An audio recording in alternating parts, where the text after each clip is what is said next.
guys, how are you all doing? Welcome back to my channel. Today I'm filming my January wrap-up. I realize that it's like the middle of February and I'm just now filming and uploading this. It's fine. So in the month of January I read 9 books, which I feel like is pretty damn good. I'm really excited to talk about most of these books, so let's just get started with the wrap-up. So the first book that I read in the month of January was Queen of Air and Darkness by Cassandra Clare.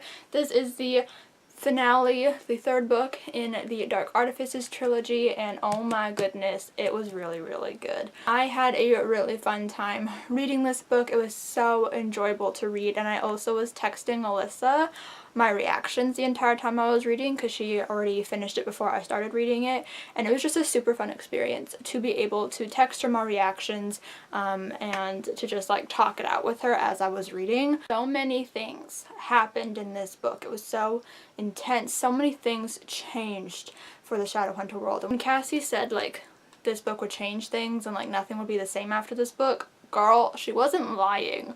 This book just had so much happen in it that changed the Shadowhunter world entirely, and I can't wait for the next series, Kit and Ty series, that's coming out in 2022, I think. I can't believe it's gonna be that long before we get to continue this storyline, but it's fine.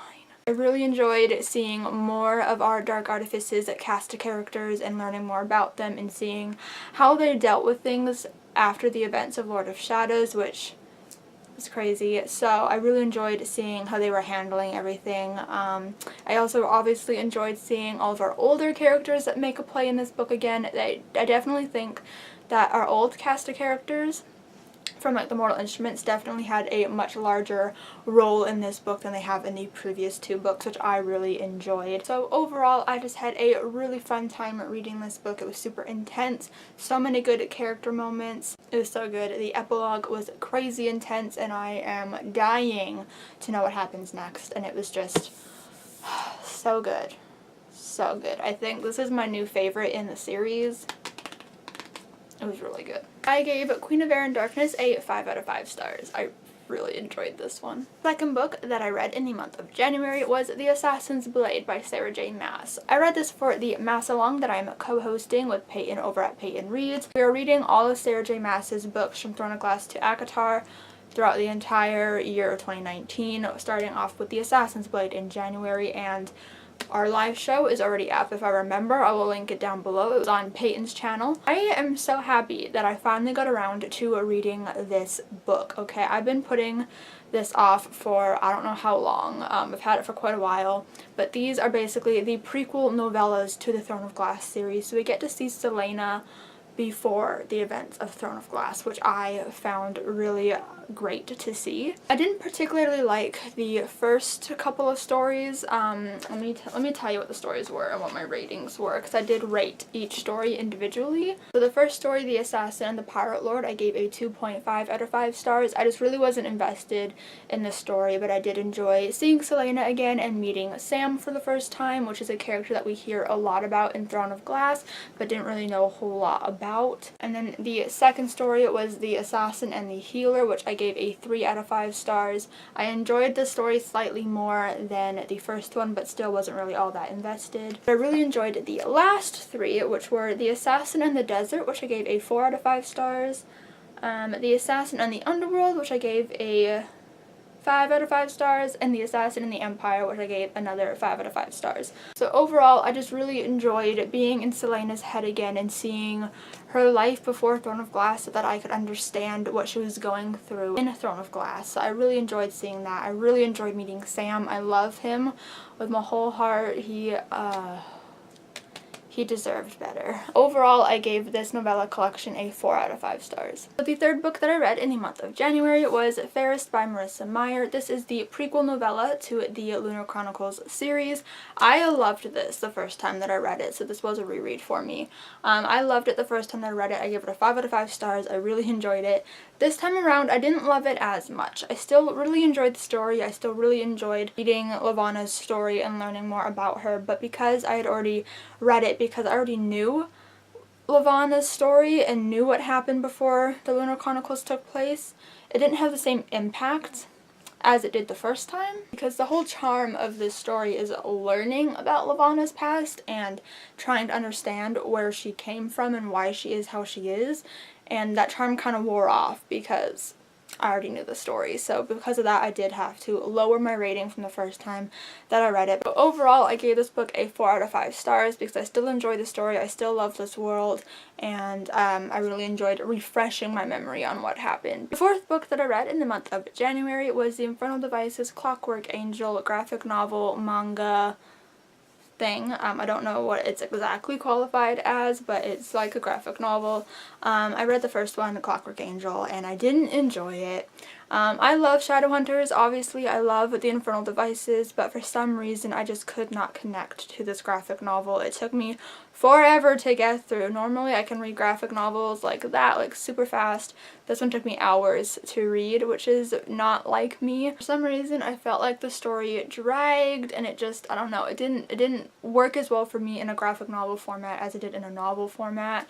So unfortunately this one just really was not for me. So overall I gave it a 2 out of 5 stars. The next two books I'm going to talk about together, and it is The Archived and The Unbound by Victoria Schwab. This is the bind up of the two books. I read them both in the month of January. So The Archived was a reread for me. If you guys have been around since I started my channel, The Archived was one of the first books that I read on my channel. It was in my very first wrap up on my channel. I don't recommend going back to watch it if you haven't already seen it, because I'm an awkward little bean.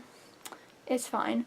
But yeah, it was one of the first books that I read, so that was back in 2015. So this is my first time reading it since then, and I loved it. Oh my goodness. I was really nervous that I wouldn't like it as much years later, that it wouldn't have the same effect on me, that I just wouldn't enjoy it as much.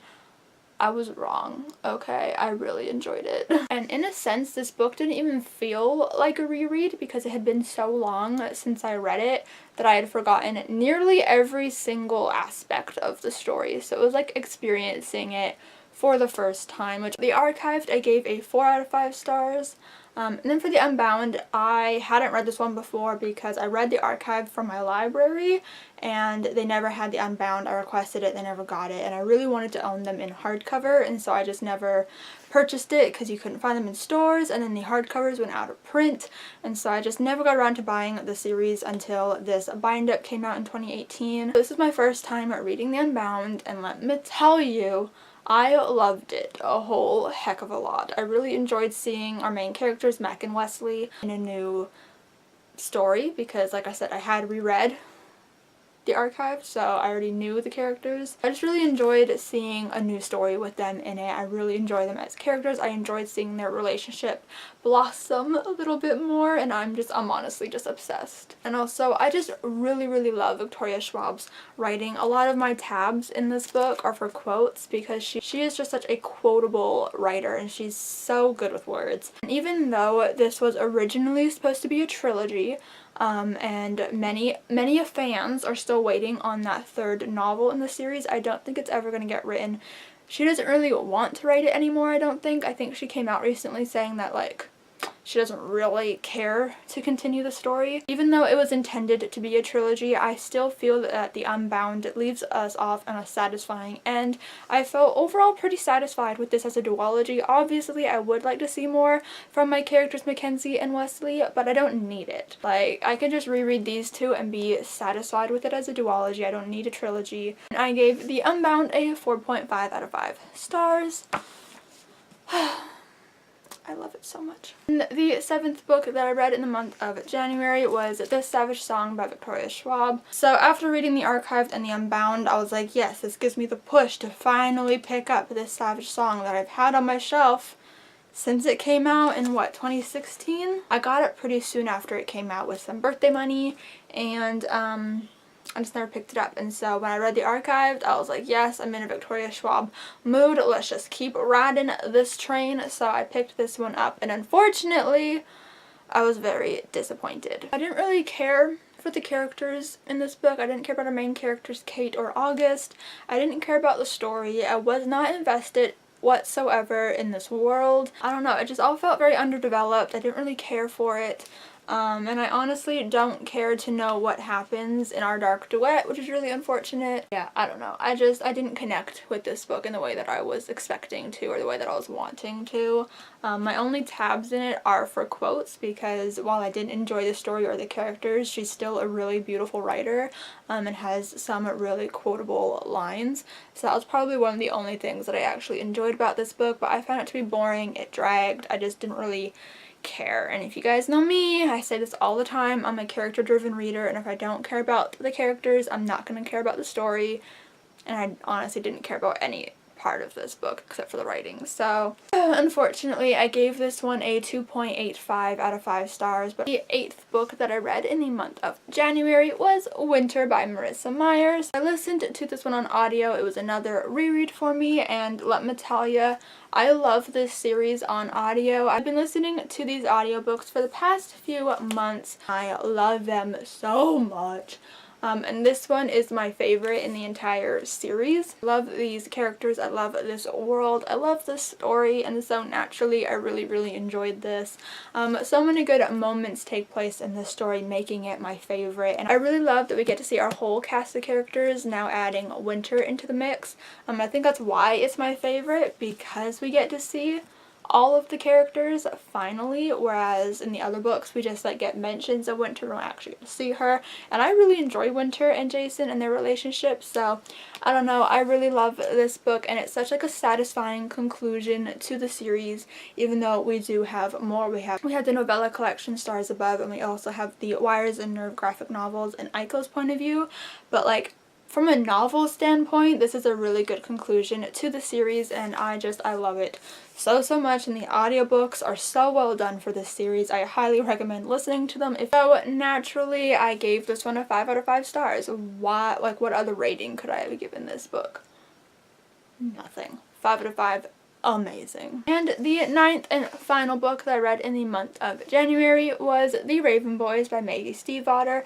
This was another reread for me because apparently I just can't stop rereading books, but this was a reread for me. I read this back in 2017. I enjoyed it. I just never continued on with the series, and so I decided this year that I wanted to read and complete the whole series, and I knew that a reread of The Raven Boys was a necessity in order to continue, and I'm really glad that I reread it. I really like this book. I love this world. I love these characters. Don't go into this book expecting a plot-driven story, okay? I've heard a lot of people say that they go into this series expecting this like awesome epic adventure story, and that's not what it is. It's primarily about the characters. It's very character-driven. The plot is kind of just secondary to that, but I don't mind because, like I said earlier, I'm a character-driven reader, and I am obsessed with this cast of characters. I love the Raven Boys. I love Blue. I love them all. I really enjoyed it, and if you couldn't tell, it's really tabbed up. I love it so much. Overall, I gave this one a 4 out of 5 stars. I just had a really good time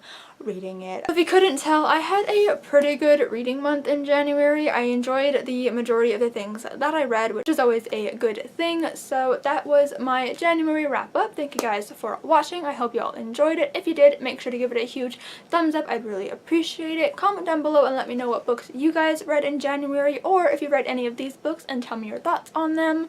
Subscribe if you have not yet subscribed already, and I'll see you guys next time. Bye! This is another novella, and it is, again, another prequel novella. This is the prequel. How many times can I say prequel novella?